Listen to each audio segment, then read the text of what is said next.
Shine परिवार के आप सभी कस्टमर, सभी एसोसिएट, आप सभी को Rashid Naseem, chairman shine group का प्यार भरा नमस्कार। साथियों, एक फिल्म का एक डायलॉग था ऐसी अदालती कार्रवाइयों के ऊपर, तारीख पे तारीख, तारीख पे तारीख और तारीख पे तारीख, और तारीख आती रहती हैं, जाती रहती हैं ऐसे, और लोग अपनी उम्मीदें छोड़ देते हैं। मैं हमेशा कहा करता था जब शुरुआती दौर में कि अगर हम कोर्ट कचहरी में जाएंगे, लीगल पे जाएंगे, तो उस मसले में जाने के बाद कोई भी हल नहीं निकलेगा, सिर्फ समय बर्बाद होगा। और हल निकलते निकलते इतना वक्त निकल जाएगा कि आप ये मान के चलिए कि बहुत से लोग अपना पैसा भूल जाएंगे। और अमूमन कंपनियां करती भी यही थी। अमूमन कंपनियां जैसे कोई मामला होता था खुद को लीगल में लेके जाती थी, और वहां पर 2 साल, 3 साल, 4 साल मुकदमा चलने के बाद लोग भूल जाते थे अपने पैसों को। आज माननीय न्यायालय में केस पर लोड ज़्यादा होने के कारण, यानी ज़्यादा केस होने के कारण फ्रेश केसों पर ज़्यादा सुनवाई हुई और अपना केस टेकअप नहीं हो पाया। और न्यायालय का समय समाप्त हो जाने के बाद अब उम्मीद की जाती है कि अगली तारीख जल्द से जल्द की होगी। लेकिन मैं अपनी इस वॉइस नोट के जरिए आप सभी लोगों को एक संदेश देना चाहूँगा।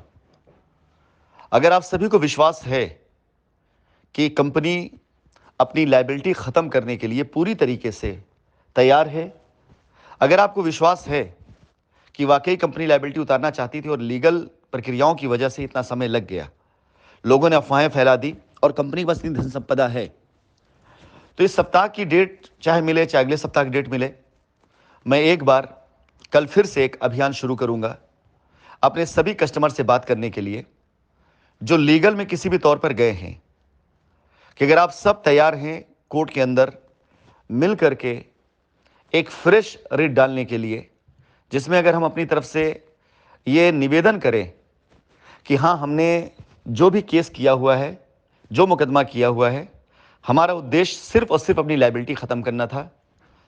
तकरीबन 1.5 साल का समय लग गया उन फालतू बातों की जांच करने में जो कंपनी पर आरोप लगाया गया लेकिन जिसमें सच्चाई थी ही नहीं।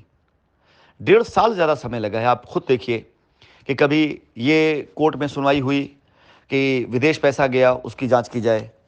कभी कोर्ट में ये सुनवाई हुई कि सोशल मीडिया के थ्रू लोगों से कनेक्शन लेकर करके कनेक्ट करके पैसा वहाँ से लिया जा रहा है अलग अलग स्कीमों में, और पैसा दुबई और बाहर भेजा जा रहा है, उसकी जांच हुई, उसमें कुछ नहीं पाया गया।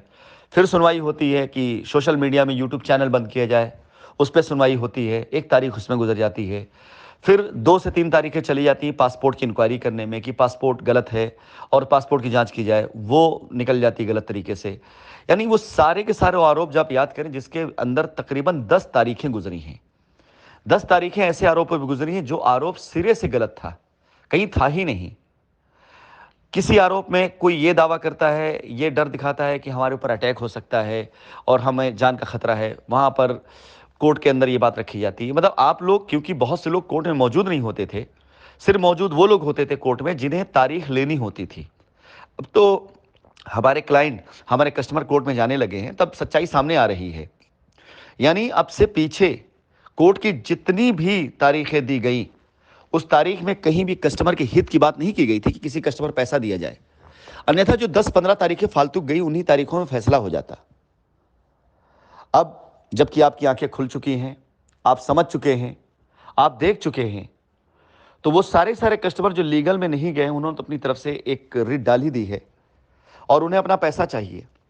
लेकिन वो सारे कस्टमर जो लीगल में गए हैं, जिनकी वजह से ये लीगल एक्शन में ये मामलात आए, उनकी स्वेच्छा से, उनकी मर्जी अगर होती है ऐसे, तो मैं अपने सभी कस्टमर जैसे कनेक्ट होता हूं, मैं आप लोगों से भी कल से फिर से कनेक्ट होकर के एक बार आपकी इच्छा जानना चाहूँगा कि अगर आप लोग अपनी रिट को दोबारा, यानी उसके अंदर एक नई चीज़ डालते हैं अगली तारीख में, और कोर्ट में जिस प्रकार से पिछली बार जब जब तारीख नहीं लग रही थी, तो हमारे वकीलों ने मिलकर अर्जेंसी कई बार लगाई थी सुनवाई के लिए, तो हम मिल करके एक बार एक अर्जेंसी डालते हैं और ये निवेदन करते हैं न्यायालय से कितनी लंबी तारीखों के बाद कस्टमर के हाथ में कुछ नहीं आया है। कस्टमर को बिल्कुल ये पता होता अगर कि इतनी लंबी लड़ाई लड़नी पड़ेगी तब जाकर पैसा मिलेगा, और पहले भी पैसा देने के लिए कंपनी तैयार थी। पहले तो कंपनी पूरी तरीके से हर किसी को गले लगा रही थी, हर तरह से लायबिलिटी उतारने तैयार थी। आज इतनी इंक्वायरी करा दी गई जिसके अंदर फेक रजिस्ट्रियाँ भी निकल करके आ रही हैं, गलत ट्रांजेक्शन भी आ रहे हैं। अगर ये सब चीज़ें नहीं होती, ये सब मिल कर किए होते तो शायद कंपनी का दरवाज़ा खुला होता और उस पर हम सब मिल करके बैठ करके बात कर रहे होते और सबकी लायबिलिटी खत्म होती। मैं कल से एक मिशन शुरू करूंगा जिसमें मैं आप लोगों से बातचीत करूंगा और जानना चाहूंगा कि कितने लोग ऐसे हैं जो लीगल में जाने के बाद भी ये इच्छा रखते हैं कि फ्रेश एक रिट डाल करके, जिसको पूरी तरीके से आपको कहीं एक रुपए नहीं खर्च करने होंगे। न्यायालय से गुहार लगाई जाएगी कि हमारी रिट पर या हमारे एफआईआर पर फर्दर कोई भी अब कार्रवाई ना करके, बल्कि हमें रास्ता दिया जाए।